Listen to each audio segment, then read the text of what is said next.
أعوذ بالله السميع العليم من الشيطان الرجيم بسم الله الرحمن الرحيم Sourate 15 Al-Hijr. Au nom de Dieu, le tout miséricordieux, le très miséricordieux. Alif, Lam, Ra. Tels sont les signes du livre et du Coran explicite.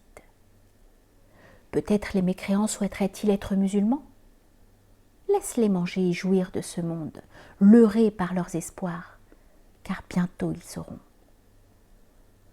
Nous n'avons jamais anéanti de cité qui n'ait eu un terme déterminé. Aucune communauté ne saurait précéder ni différer son destin.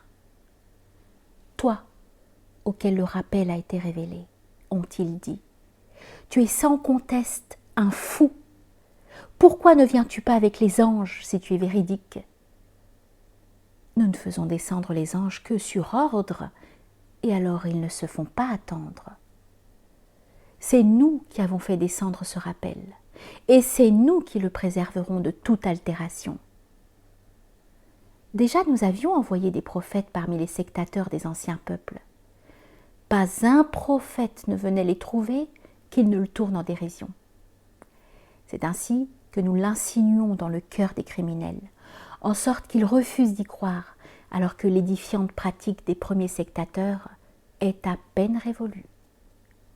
Leur eussions-nous ouvert une porte sur le ciel, y montraient-ils en l'empruntant en permanence qu'ils diraient encore « Nos regards ont été obscurcis » ou plutôt « Nous avons été ensorcelés ». Nous avons établi dans le ciel les tours zodiacales et nous l'avons embelli aux yeux des spectateurs.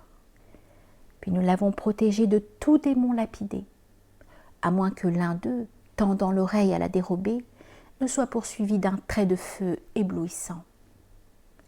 La terre, nous l'avons aplanie, et nous y avons ancré les montagnes, et nous y avons fait croître toutes choses selon une mesure déterminée. Nous y avons placé de quoi vous faire vivre, ainsi que ceux dont la subsistance ne vous incombe pas. Il n'est rien dont nous possédions les réserves que nous ne fassions descendre selon une mesure déterminée. Nous envoyons les vents fécondants et faisons descendre du ciel une eau dont nous vous désaltérons sans que vous disposiez de leurs réserves.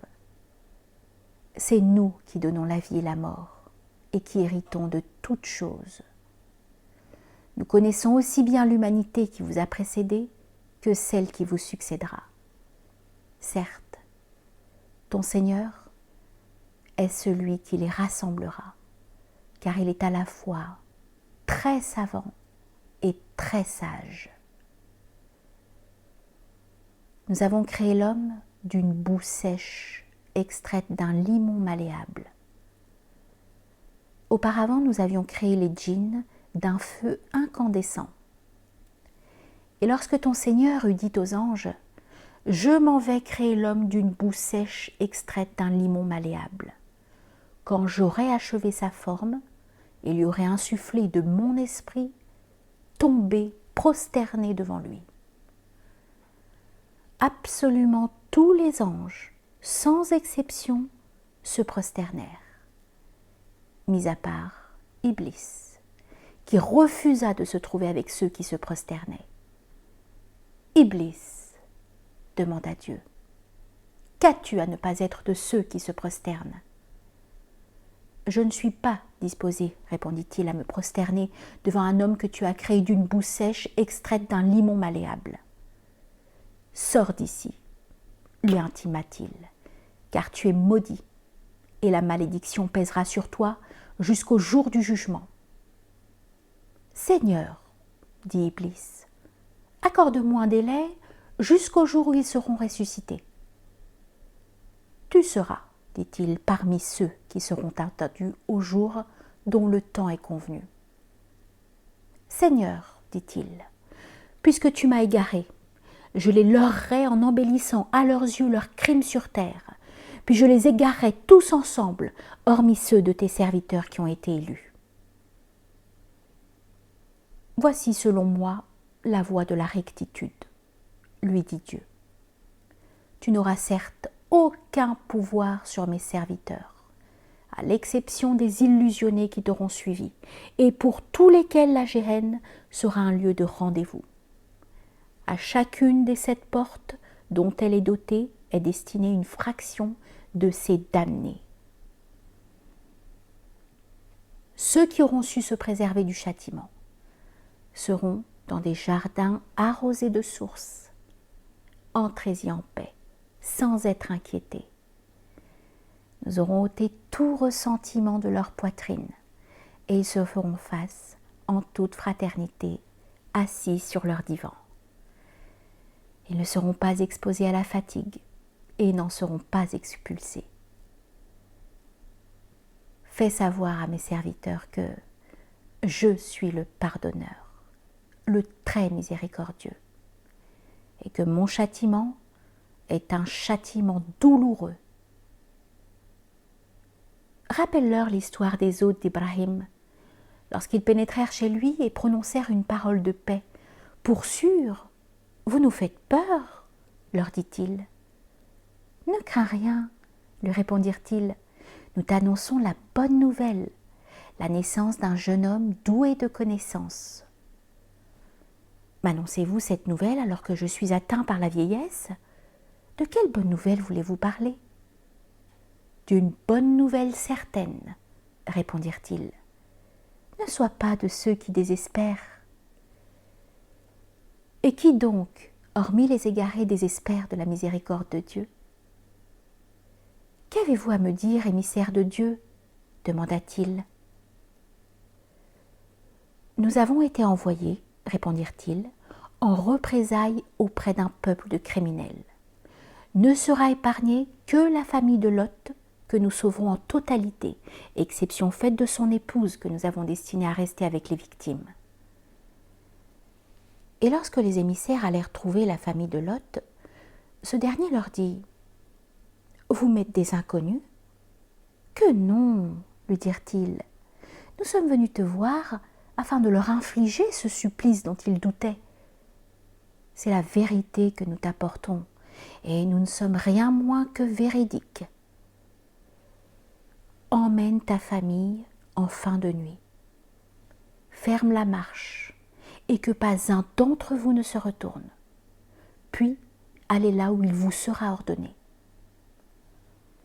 Nous lui révélâmes cet arrêt, à savoir qu'au matin, il serait anéanti du premier au dernier. Les habitants de la ville se rendirent chez Lot, la mine réjouie. « Ceux-là sont mes hôtes, leur dit-il. Ne me faites pas d'affront à travers eux. Gardez-vous de Dieu et ne me déshonorez pas. Ne t'avions-nous pas interdit d'inviter qui que ce soit? S'écrièrent-ils. Voici mes filles, leur dit-il, si vous êtes résolus à passer à l'acte. Sur ta vie, leur ivresse les plongeait dans l'hébétude. Au lever du soleil, ils furent saisis par un hurlement, et nous mîmes la ville sans dessus-dessous en faisant pleuvoir sur eux des pierres de terre cuite. Certes, il y a dans tout cela des signes pour qui sait les interpréter.